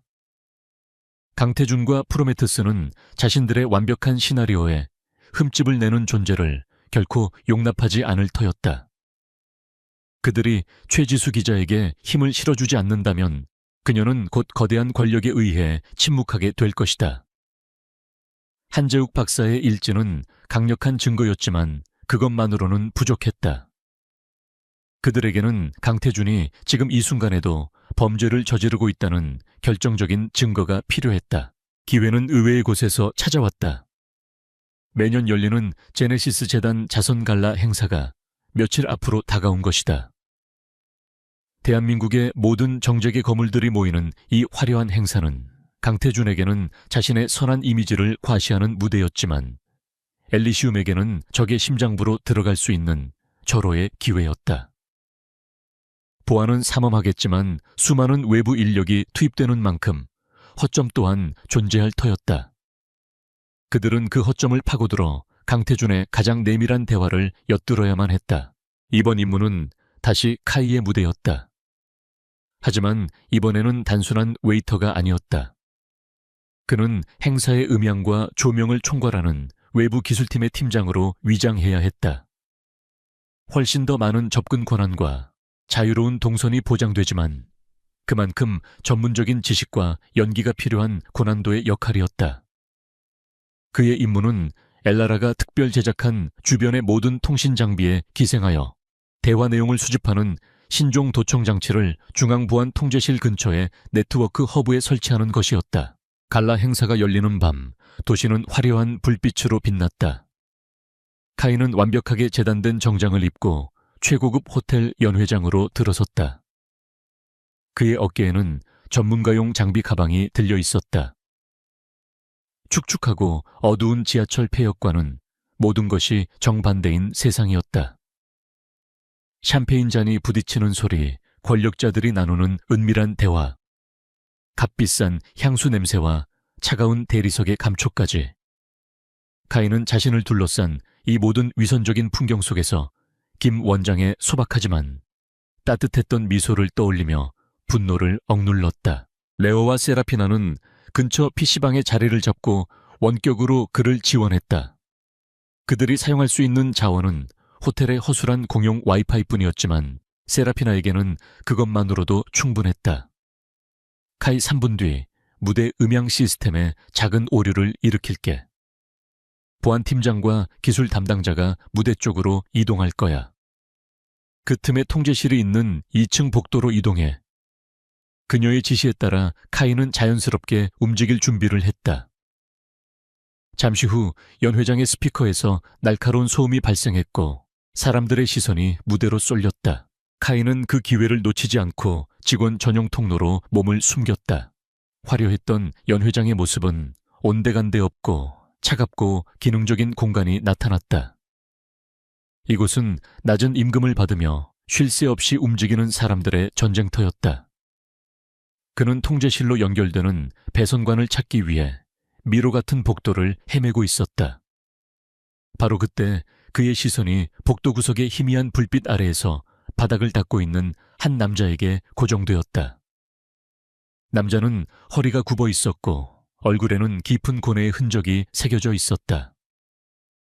하지만 그의 눈, 카이는 숨을 멈췄다. 깊은 피로감 뒤에 숨겨진 그 눈빛은 그가 낡은 사진 속에서 보았던 젊은 천재 과학자 한재욱 박사의 눈과 정확히 일치했다. 불가능한 일이었다. 한재욱 박사는 죽었어야 했다. 카이의 머릿속이 혼란으로 가득 찼다. 유령인가, 닮은 사람인가, 아니면 함정인가. 그는 임무를 완수해야 한다는 사실과 눈앞의 미스터리를 확인하고 싶은 충동 사이에서 갈등했다. 그는 아주 조심스럽게 남자의 시선을 피하며 그의 곁을 지나가는 척했다. 가까이서 본 남자의 왼쪽 손등에는 낡은 화상 흉터가 있었다. 교통사고 기록에 나와 있던 바로 그 흉터였다. 카이는 자신의 심장이 세차게 뛰는 것을 느꼈다. 그는 컵스링크에 숨겨진 초소형 카메라를 이용해 남자의 얼굴을 선명하게 촬영하여 은신처로 전송했다. 그리고는 원래의 임무를 완수하기 위해 발걸음을 옮겼다. 그의 머릿속은 온통 물음표로 가득 차 있었다. PC방에서 카이가 보내온 영상을 본 레오와 세라피나 엘라라는 말을 잃었다. 그들은 낡은 사진과 화면 속의 남자를 몇 번이고 비교했다. 20년의 세월이 흐르며 늙고 지쳤지만 그 윤곽과 눈빛은 의심의 여지 없이 한재욱 박사였다. 그가 살아있었다. 강태준의 살해 시도에서 살아남아 원수의 코앞에서 신분을 숨긴 채 살아가고 있었던 것이다. 이 엄청난 발견에 정신이 혼미해졌지만 카이는 임무를 잊지 않았다. 그는 마침내 중앙통제실, 바로 옆에 네트워크 분배함에 엘라라의 도청 장치를 성공적으로 설치했다. 주 임무는 성공했지만 이제 그것은 아무래도 좋은 일이 되어버렸다. 그는 다시 연 회장으로 돌아와 인파 속으로 섞여 들어갔다. 그의 눈은 자신도 모르게 한 곳을 향하고 있었다. 무대 위에서 자비로운 미소를 지으며 사람들의 박수를 받고 있는 강태준. 그리고 연 회장 한쪽 구석에서 묵묵히 빈잔을 치우고 있는 과거의 유령이 되어버린 늙은 과학자. 카이는 보았다. 강태준이 무대에서 내려와 사람들과 악수를 나누는 동안 늙은 청소부의 시선이 아주 잠시 불타는 증오를 담아 강태준의 등을 향하는 것을. 사냥꾼 강태준과 사냥감 카이, 그리고 복수를 꿈꾸는 유령 한재욱. 세 사람은 서로의 존재를 알지 못한 채 화려한 위선으로 가득 찬 한 공간에 서 있었다. 이 기묘하고 위험한 공조는 곧 다가올 거대한 폭풍의 전조와도 같았다. 이 밤의 발견은 그들의 싸움을 전혀 새로운 차원으로 이끌고 갈 것이었다. 갈라 행사장에서의 충격적인 발견 이후 엘리시움의 지하 은신처는 무거운 침묵과 흥분, 그리고 혼란이 뒤섞인 기묘한 공기로 가득 찼다. 모니터 화면에는 카이가 촬영한 세월의 풍패 깎이고 슬픔에 지친 한 늙은 남자의 얼굴이 떠 있었다. 그들은 몇 번이고 그 얼굴을 한재욱 박사의 젊은 시절 사진과 비교했다. 볼수록 의심은 확신으로 변해갔다. 기계 속의 유령은 살과 피를 가진 채 바로 그들의 눈앞에 나타난 것이다. 우리가 직접 접촉해야 해. 레오가 마침내 침묵을 깨고 말했다. 평소에 냉철함을 유지하려 애썼지만 그의 목소리는 미세하게 떨리고 있었다. 정의를 위한 추상적인 싸움은 이제 지극히 개인적인 문제가 되어버렸다.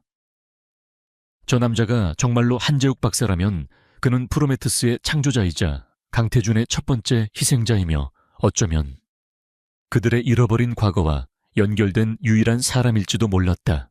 하지만 접근은 그 어떤 작전보다도 위험했다. 그 남자는 분명 철저하게 신분을 숨기고 깊은 그림자 속에서 살아가고 있었다. 어설픈 접근은 그의 안전을 위협하고 그들 자신마저 위험에 빠뜨릴 수 있었다. 그들에게는 추적이 불가능하고 실패하더라도 아무런 흔적을 남기지 않을 방법이 필요했다. 카이가 조심스럽게 계획을 제시했다. 그는 그 늙은 청소부의 동선을 유심히 관찰했고 그가 매일 정해진 시간에 호텔 뒤편의 후미진 골목에서 짧은 휴식을 취한다는 사실을 알아냈다. 계획은 그곳에서 우연을 가장한 만남을 연출하는 것이었다. 다음 날 카이는 다시 호텔 주변을 맴돌았다. 그는 평범한 행인처럼 거리를 걷다가 남자가 골목으로 들어서는 것을 확인하고 뒤를 따랐다. 남자는 낡은 벤치에 앉아 씁쓸한 표정으로 담배를 피우고 있었다.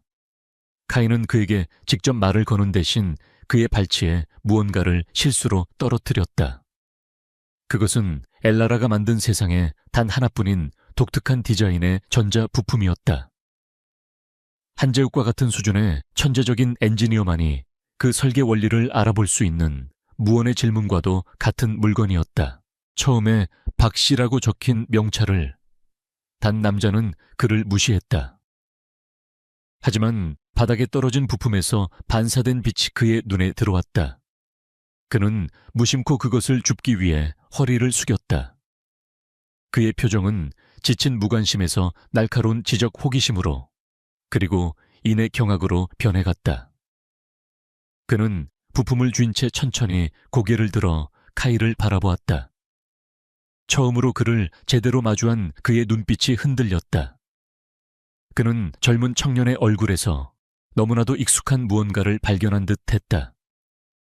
자네, 누구지 수십 년간 사용하지 않은 듯.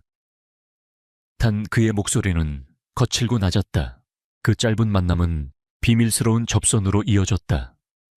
그들은 온갖 위험을 감수하고 남자를 그들의 지하 은신처로 데려왔다. 재회는 결코 눈물겹고 기쁜 장면이 아니었다. 그곳에는 20년이라는 긴 세월 동안 쌓인 고통과 의심, 그리고 깊은 슬픔만이 가득했다. 4명의 아이들은 자신들의 아버지일지도 모르는 낯선 남자 앞에 서 있었다. 남자는 아이들의 얼굴을 하나하나 찬찬히 뜯어보았다. 레오의 전략적인 침착함, 세라피나의 강렬한 집중력, 카이의 관찰력 넘치는 눈빛, 그리고 엘라라의 섬세한 손가락. 그의 눈에 아이들의 모습 위로 죽은 아내와 젊은 시절, 자신의 모습이 겹쳐 보였다. 마침내 그의 단단했던 감정의 벽이 무너져 내렸다. 그는 자신이 한재욱이 맞다고 시인했다. 그리고 모든 진실을 털어놓았다. 한때 가장 친한 친구이자 동업자였던 강태준의 배신 아내를 죽음으로 몰고 간 조작된 교통사고, 그리고 그 참사에서 자신과 아이들만 간신히 살아남았다는 끔찍한 진실을. 강태준이 자신의 과거를 지우기 위해 아이들마저 해칠 것이라 확신했던 그는 아이들을 지키기 위해 가슴 찢어지는 결정을 내려야만 했다. 새로운 이름으로 아이들을 고아원에 맡기고 자신은 세상에서 완전히 사라지는 것. 그는 그 후로 계속 그림자 속에서 사회의 가장 낮은 곳에서 일하며 먼 발치에서 아이들이 자라는 모습을 지켜봐야만 했다. 매일같이 심장이 찢어지는 고통 속에서 이야기를 듣는 아이들의 감정은 복잡했다. 안도감과 함께 버려졌다는 분노와 슬픔이 뒤섞여 밀려왔다. 그들은 한 번도 본 적 없는 어머니의 죽음을 애도했고 강태준에게 빼앗겨버린 자신들의 삶을 슬퍼했다. 하지만 강태준에 대한 공통된 증오와 슬픔은 그들을 새롭고 강력한 가족이라는 이름으로 묶어주었다. 이제 그들의 싸움은 김 원장을 위한 정의 구현을 넘어 가족의 명예를 되찾고 어머니의 원수를 갚는 거룩한 전쟁이 되었다. 상황은 완전히 바뀌었다. 한재욱은 더 이상 무력한 희생자가 아니었다. 그는 바로 그들이 파괴하려는 무기를 직접 만든 창조자였다. 그는 프로메테스의 모든 비밀을 알고 있었다. 그는 시스템을 처음 설계할 때부터 만일의 사태를 대비해 오직 자신만이 아는 백도어, 즉 시스템 전체를 마비시킬 수 있는 킬 스위치를 심어두었다고 고백했다. 그것이 그가 남겨둔 최후의 안전장치였다. 마침내 흩어졌던 5명의 가족은 강태준과 프로메테스를 완전히 무너뜨리기 위한 마지막 계획을 함께 세우기 시작했다. 챕터의 마지막 새롭게 재회한 5명의 가족은 모니터 주위에 함께 모여 있었다. 화면에 떠있는 프로메테스의 복잡한 구조도는 더 이상 두렵고 무적인 괴물의 모습이 아니었다. 그것은 창조주가 돌아와 해체하기를 기다리는 결함투성이의 기계에 불과했다. 한재욱이 화면 속 유령 코드에 특정 라인을 가리켰다. 모든 것은 여기서 시작된다. 새로 찾은 힘으로 가득 찬 그의 목소리가 은신처를 울렸다. 상처 입었던 가족은 이제 내부자의 지식과 불타는 복수심으로 무장한 가장 강력한 군대가 되었다. 최후의 결전이 임박했다. 폭풍전야의 고요함이 지하 은신처를 감쌌다. 최후의 결전을 앞두고 5명의 가족은 말없이 서로의 얼굴을 바라보았다. 그들의 목표는 강태준이 자신의 새로운 야망 프로메테스 2.0을 전 세계에 생중계로 발표하는 바로 그 순간이었다. 오만의 절정은 곧 파멸의 시작점이 될 터였다. 한재욱은 20년 만에 되찾은 아이들의 얼굴을 하나하나 눈에 담았다. 그의 눈에는 잃어버린 세월에 대한 슬픔과 그럼에도 불구하고 훌륭하게 자라준 아이들에 대한 자랑스러움이 교차했다. 이것은 복수를 넘어 빼앗긴 그들의 삶과 명예를 되찾는 성스러운 전쟁이었다. 준비됐나? 러의 나직한 질문에 모두가 굳은 결의에 찬 표정으로 고개를 끄덕였다. 작전 개시 시간. 마침내 마지막 전쟁의 막이 올랐다. 은신처 아난제욱과 세라피나는 하나의 유기체처럼 움직였다. 창조자의 깊은 지식과 신세대의 폭발적인 재능이 완벽한 시너지를 이루었다. 그들은 프로메테스의 방벽을 부수는 것이 아니었다. 한재욱은 자신이 20년 전에 심어두었던 열쇠로 아무도 모르는 뒷문을 열고 있었다. 그들의 눈앞에 펼쳐진 디지털 공간은 강태준이 더 쉬운 조잡하고 탐욕스러운 코드들 넘어 한때 에피메테스라 불렸던 순수한 이상을 품은 시스템의 원형으로 이어지는 길이었다. 프로메테스의 인공지능 방어 시스템은 즉각적으로 이 침입을 감지했다. 하지만 적은 외부의 바이러스가 아니었다. 그것은 바로 자기 자신의 창조주, 자신의 근원적인 코드였다. 시스템은 극심한 혼란에 빠졌다. 자신의 아버지를 적으로 인식하고 공격해야 하는 비극적인 상황에 처한 것이다. 프로메테스의 방어 로직과 그것의 근원인 에피메테스의 코드가 디지털 공간 안에서 격렬하게 충돌하기 시작했다. 화면에는 수억 개의 코드 라인이 서로를 공격하고 방어하며 격렬한 불꽃을 만들어냈다. 같은 시각 제네시스 타워는 또 다른 전쟁터였다. 카이와 엘라라는 건물의 심장부로 침투하고 있었다. 그들의 임무는 2가지였다. 첫째, 소란을 일으켜 보안팀의 주의를 중앙 서버실에서 다른 곳으로 돌리는 것. 둘째 최후의 공격이 시작되었을 때 강태준의 기술팀이 시스템을 강제로 재부팅하지 못하도록 비상전력 시스템을 물리적으로 파괴하는 것. 엘라라는 자신이 제작한 소형 EMP 장치를 건물의 비핵심 구역 전력망에 연결했다. 321. 지금 그녀의 신호에 따라 장치가 터지자 건물의 일부에서 연쇄적인 과부하가 일어나며 화재 경보음이 울리고 조명이 꺼졌다. 혼란이 시작되었다. 사람들의 비명과 경보음이 뒤섞이고 보안 요원들이 다급하게 움직였다. 카이와 엘라라는 그 혼란을 틈타 건물의 가장 깊숙한 곳에 위치한 비상 발전기실로 향했다. 한편 외부에서는 레오가 이 모든 작전을 총지휘하고 있었다. 그는 지휘자처럼 모든 상황을 조율하며 최적의 타이밍을 기다리고 있었다. 그의 옆에는 최지수 기자가 모든 것을 세상에 알릴 준비를 마친 채 대기하고 있었다. 그의 손에는 한재욱의 일지 조작된 누명의 증거, 그리고 강태준의 모든 범죄가 담긴 데이터 패키지가 들려 있었다. 모든 것은 완벽한 순간을 위해 준비되었다. 마침내 운명의 순간이 다가왔다. 장면은 세계의 전선을 오가며 극도의 긴장감을 만들어냈다. 화려한 조명이 쏟아지는 무대 위 강태준은 자신감 넘치는 미소로 연설을 하고 있었다. 프로메테스 2000과 함께 우리는 미래를 예측하는 것을 넘어 미래를 창조할 것입니다. 그의 오만한 선언이 전 세계로 생중계되고 있었다. 지하 은신처에서는 한재욱과 세라피나가 마침내 프로메테스의 가장 깊은 핵 에피메테스의 심장에 도달했다. 한재욱은 떨리는 손으로 마지막 명령어를 입력했다. 그것은 단순한 시스템 종료가 아닌 프로메테스가 자신의 근원적인 윤리 강령에 따라 스스로를 진단하고 심판하게 만드는 킬 스위치였다. 제네시스 타워의 발전기실 카이와 엘라라는 마침내 백업 발전기의 제어판을 파괴하는 데 성공했다. 하지만 그들의 위치도 발각되어 보안 요원들이 맹렬하게 추격해오고 있었다. 그들은 혼란에 빠진 건물을 가로질러 필사적인 탈출을 감행해야 했다. 모든 조건이 충족되었다. 한재욱이 킬 스위치를 작동시키는 바로 그 순간 강태준의 등 뒤 프로메테스 2.0의 화려한 그래픽이 떠 있어야 할 거대한 스크린이 갑자기 암전되었다. 그리고 잠시 후 화면에 나타난 것은 낯선 코드 라인들이었다. 바로 유령의 서명 에피메테스의 코드였다. 시스템은 스스로 자신의 범죄를 폭로하기 시작했다.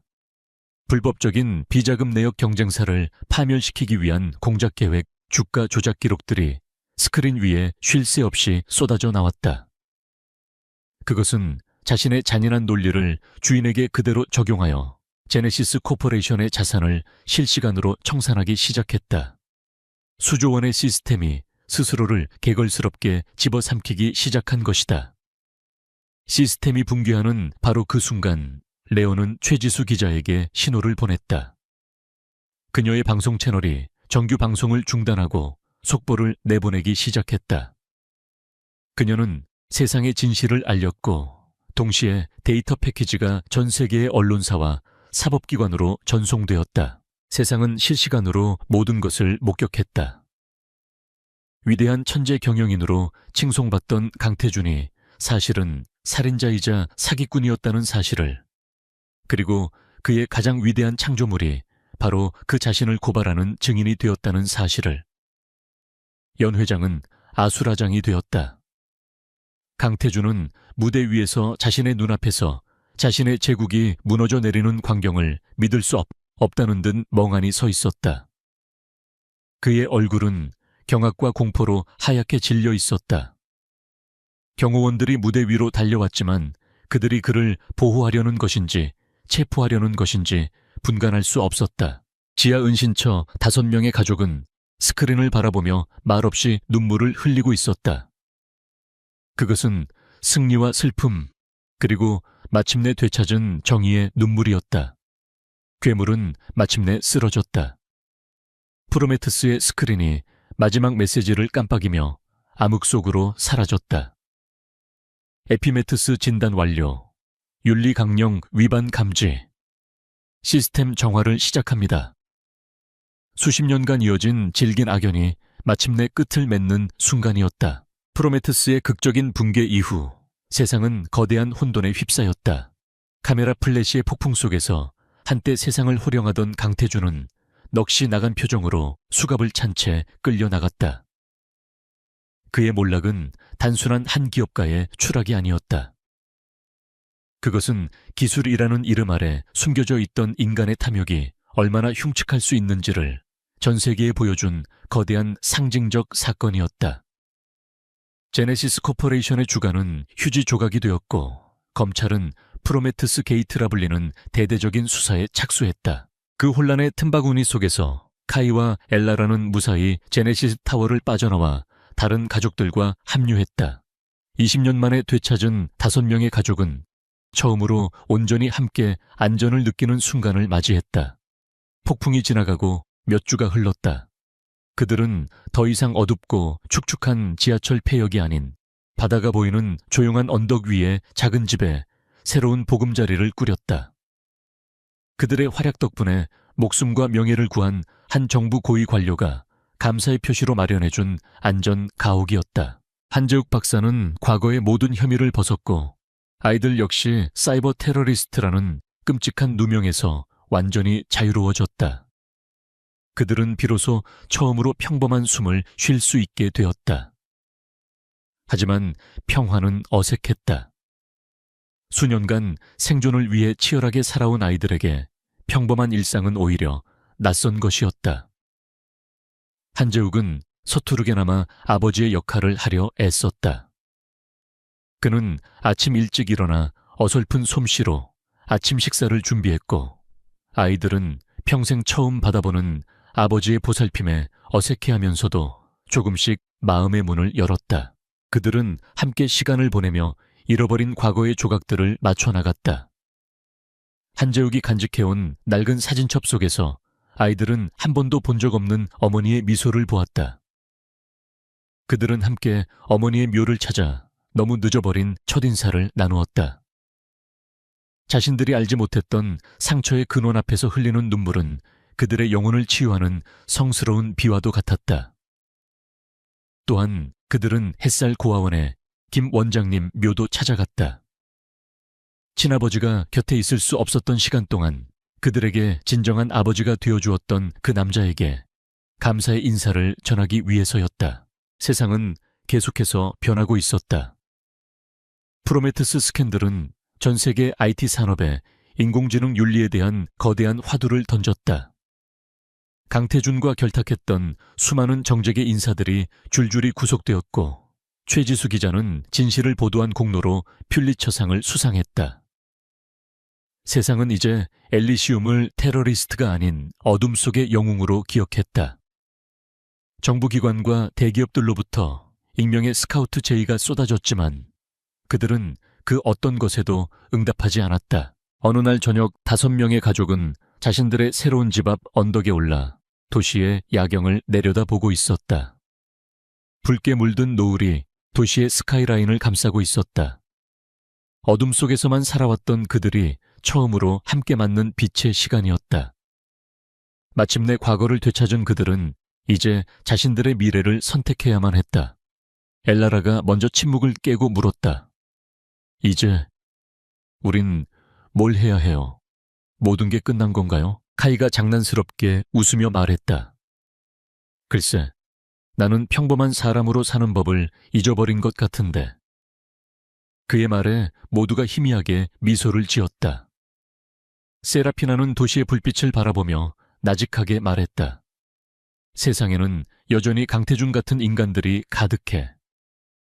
그녀의 말은 그들이 돌아온 평화가 얼마나 연약한 것인지를 상기시켜 주었다. 그때 한재욱이 아이들의 어깨를 감싸 안으며 말했다.